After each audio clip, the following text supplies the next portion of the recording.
Ok, sur le Dow Jones, donc c'est la même chose que le Nasdaq que je vais vous expliquer juste après. Donc malheureusement, j'ai pris le setup sur le Nasdaq qui n'a pas marché, mais le setup sur le Dow Jones, il a marché, c'est exactement pareil. Donc je repars en 5 minutes, je me mets en plein écran. Donc là on a des niveaux de liquidité vendeuse avec ce bas et ce bas. Ça c'est de la belle niveau de sell side liquidité. Et le prix il a venu sweep ça. Et là après il y avait notre setup à l'achat pour venir viser le haut de la session de Londres. Et du coup toute cette liquidité acheteuse qui est là-haut. Donc liquidité vendeuse à liquidité acheteuse et smart money reversal là-dedans. Créant donc notre market maker buy model comme ça. Courbe de gauche. Smart money reversal, courbe de droite, donc en ayant pris de la liquidité vendeuse et puis retournement pour attaquer la liquidité acheteuse qui se trouve au-dessus du haut de la session de Londres et le haut qui est ici. Donc c'est exactement pareil, ce biais de prendre de la liquidité vendeuse et ensuite aller vers des niveaux de liquidité acheteuse en haut, parce que moi j'ai un biais haussier pour la journée et c'est exactement pareil pour le Nasdaq. Et moi en fait dans mon trading, donc attendez, je vais aller sur le 1 minute comme ça vous voyez avant même que je l'explique le setup. Voilà, je le laisse comme ça. Après j'explique du coup cette entrée sur le 1 minute. Donc ce que je vous expliquais juste avant, on était en 5 minutes. Là on était en 5 minutes. Et là maintenant on est en une minute. Donc moi dans mon trading je trade le Dow Jones et le Nasdaq. Sauf que le truc c'est que je privilégie un peu plus le Nasdaq par-dessus le Dow Jones. Et en fait, je pars sur le Dow Jones que si vraiment je trouve rien sur le Nasdaq. Alors qu'en fait, il faut que je regarde un peu les deux en même temps et le meilleur setup, c'est celui que je prends. C'est pas ce que j'ai fait. J'avais vraiment les yeux que sur le Nasdaq et j'avais fait zéro attention au Dow Jones. Donc ça, c'est le bon setup. Pareil, sur le Nasdaq que je vais vous expliquer juste après. C'est un bon setup. Il y a absolument rien contre le setup. Je le prendrai à tous les coups. À chaque fois que ce setup apparaîtra, je le prendrai. Juste, il a fini en perte. Mais celui sur le Dow Jones, il a fini en gain. Donc la prise de liquidité à la vente. Là, qu'est-ce qu'on a? On a cette CB, donc Sell Side Imbalance, Buy Side Inefficiency. Cette PDRA baissière qui est une Fair Value Gap baissière. Le prix, il displace en fermant au-dessus. Donc créant maintenant une Fair Value Gap inversée. Cette Fair Value Gap baissière qui devient une Fair Value Gap inversée. Et on l'a créé, on a fait ce changement. Donc ce changement dans l'état de création du prix de baissier à haussier, on l'a créé avec quoi? Du coup cette bougie haussière agressive, laissant derrière une Fair Value Gap haussière. Donc là on a la combinaison d'une Fair Value Gap inversée plus une Fair Value Gap baissière, donc Fair Value Gap haussière pardon. Donc on a Fair Value Gap baissière qui se superpose avec une nouvelle Fair Value Gap haussière. Donc ça fait quoi? BPR, Balanced Price Range, on prend l'achat dessus. Donc voilà, le prix il sort. Créant la Fair Value Gap inversée, on retape dans la Fair Value Gap inversée plus la Fair Value Gap haussière. Et donc voilà, ça c'est l'entrée en achat pour ensuite. Et du coup on a retesté le niveau de liquidité vendeuse. Donc le niveau de liquidité vendeuse, on a trois trucs. Donc on a notre changement dans l'état de création de prix de baissier à haussier. Donc là on a la confirmation. On retourne dans Fair Value Gap inversé, plus Fair Value Gap haussière, plus le niveau de l'ancien niveau de liquidité vendeuse. Et puis, on part vers le niveau de liquidité acheteuse là-haut, plus le haut de la session de Londres. Donc voilà, setup, juste super setup. Je prendrai ça à tous les coups. Et exactement pareil sur le Nasdaq. Donc, j'ai mes niveaux de liquidité acheteuse là-haut. Donc, ça, c'est le haut de la session de Londres. Ici, on a minuit. Ici, on a 6 heures du matin. Donc heure de New York, minuit et 6 heures du matin, heure de New York. Ça c'est le haut de la session de Londres et ça c'est le bas de la session de Londres qui se trouve au même endroit que l'ouverture de la journée. Ici on a le True New York Open, True London et ici la True Day. Donc la vraie ouverture de la journée, la vraie ouverture de Londres et la vraie ouverture de New York. À 7h30, la vraie ouverture de Londres à 1h30 et la True Day à minuit. Donc exactement pareil que le Nasdaq, j'ai mes niveaux de liquidité exactement pareil que le Dow Jones pardon, j'ai mes niveaux de liquidité acheteuse là-haut donc haut. Donc ça c'est des niveaux de buy side que mon biais sait que le prix aujourd'hui il soit haussier. Donc il baisse, OK, durant la session de Londres de là à là, il a monté. Puis ensuite ouverture de la session de New York, donc il a baissé et il a pris toute la liquidité vendeuse qui se trouve en dessous de ces deux bas ici, les bas qui sont là et les bas qui sont là. Donc après qu'on a fait ça, exactement pareil que sur le Dow Jones. Donc prise de liquidité vendeuse, puis ensuite trouver la Smart Money Reversal pour ensuite aller faire ce côté de droit du market maker buy model. Donc côté de gauche, Smart Money Reversal, puis côté de droit pour venir au niveau de buy side qui sont là-haut. Donc voilà, exactement pareil que sur le Dow Jones avant. On va maintenant aller sur le setup. Donc ici, qu'est-ce qu'on a? Là, de là à là, on a le cycle de 90 minutes de 7h à 8h30. Le prix, il est venu faire quoi? Il a pris le bas du cycle précédent. Donc là, on a pris la liquidité vendeuse qui se trouve en dessous du bas du cycle précédent. Aussi, entre ce bas, qui est donc le bas du cycle précédent, et ce bas ici, on a une SMT divergence avec le S&P 500. Donc on a une SMT divergence entre le Nasdaq et le S&P 500. Le Nasdaq, il a fait un bas plus bas que le bas ici, tandis que le S&P 500, ce bas, il est plus haut que le bas qui est là. Donc on a une SMT divergence.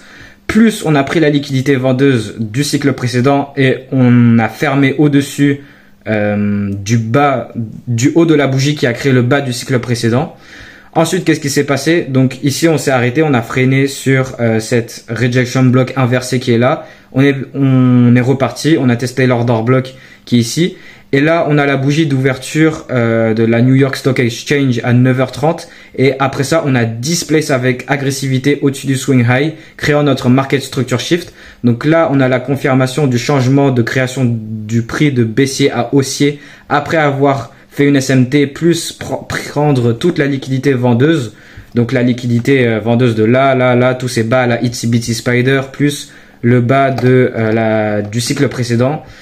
Et là, le bas, et donc, on casse au-dessus du swing high, on casse au-dessus de la structure aussi qui est là, avec la bougie de 9h30, donc cette grosse impulsion haussière. Laissant derrière cette fair value gap haussière dans la bougie de 9h30, le prix retrace dans la fair value gap haussière. A plus aussi, j'ai pas vu, donc on avait cette ancienne fair value gap baissière sur le côté de gauche qui se fait casser. Donc on a cette fermeture de bougie au-dessus du haut de cette fair value gap baissière. Donc cette fair value gap baissière, elle devient une fair value gap inversée.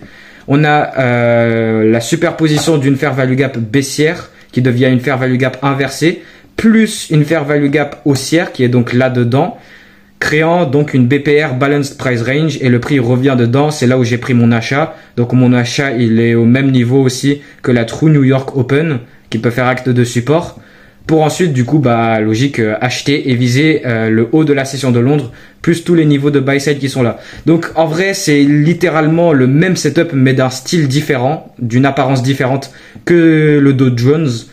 Et celui sur le Dow Jones, il a marché, mais celui sur le Nasdaq, il a pas marché. Et si on regarde le S&P 500, il a fait quoi?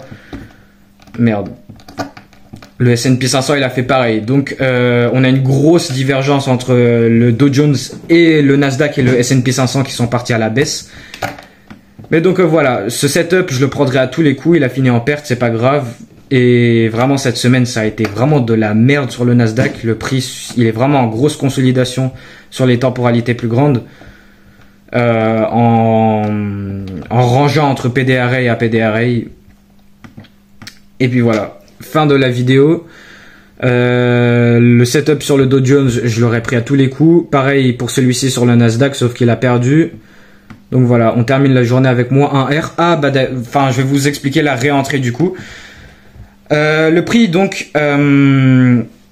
pour moi, là, il passait à la hausse. Sauf que du coup, ce qu'il a fait, c'est qu'il a pris ce niveau de liquidité acheteuse, enfin tous ces niveaux de liquidité acheteuse. Il a tapé dans cette ancienne fair value gap baissière, qui est donc cette zone grise. Donc, il a tapé là-dedans et après, il a displace vers le bas en fermant en dessous de la fair value gap haussière ici, créant donc un nouveau changement. Plus du coup il a displace au-dessus, enfin changement dans l'état de création du prix de haussier à baissier. Donc moi j'avais cru que ça passait de baissier à haussier et donc pour acheter, sauf que là du coup c'est passé de haussier à baissier. En prenant du coup le swing low qui est là, donc créant un nouveau market structure shift, alors que pour moi c'était celui qui était juste là. Et là on laisse derrière quoi? Cette breaker block ici, la petite fair value gap baissière qui est là. Et le prix, il fait quoi? Il respecte aucune fermeture de corps de bougie au-dessus du breaker et du haut de la fair value gap baissière. Et là après bah, le prix continue à la baisse. Donc après cette perte j'aurais pu vendre parce que tout simplement quand le prix il a fait cette perte, le prix il m'a dit que du coup maintenant il est repassé à la baisse après avoir passé à la hausse et que donc il va continuer à la baisse. Donc j'aurais pu vendre, mais le problème c'est que j'aurais eu un stop loss un peu trop grand parce que j'aurais pris du coup ma vente sur la combinaison de ce breaker plus fair value gap baissier et mon stop loss il aurait été ici. Donc c'est un stop loss juste gigantesque et j'aurais pas eu un très gros RR. Du coup on aurait visé la liquidité qui serait en bas ici. Et du coup, donnant quoi? Un RR de 1 pour 1 à peu près, donc c'est de la merde.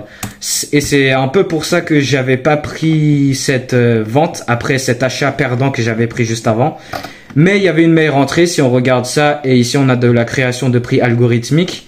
On a quoi durant cette jambe baissière qui a donc allé chasser mon stop loss. On a une mini petite fair value gap baissière créée là-dedans, donc cette zone violette. Le prix il a méché dedans juste parfaitement, vous voyez il a méché dedans pour ensuite bah dégager. Donc le prix il a ouvert là, il a méché tout là-haut pour du coup avoir une meilleure entrée que si j'avais pris la vente sur la zone orange et cette zone rose qui sont donc une combinaison de breaker baissier et fair value gap baissière.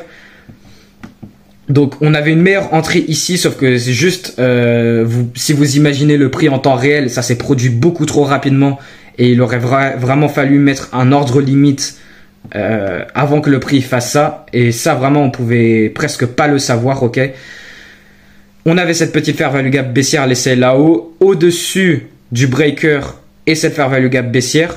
Donc on a un respect des trois parce que on n'a aucune fermeture de corps de bougie au-dessus du breaker et du fair value gap baissier. Et le prix l'a méché dans la fair value gap baissière qui est plus haute que du coup les deux PDRI qui sont là. Donc soit tu aurais vendu ici ou soit tu aurais vendu là. Mais alors là, fallait vraiment être super rapide et forcément fallait placer une ordre limite.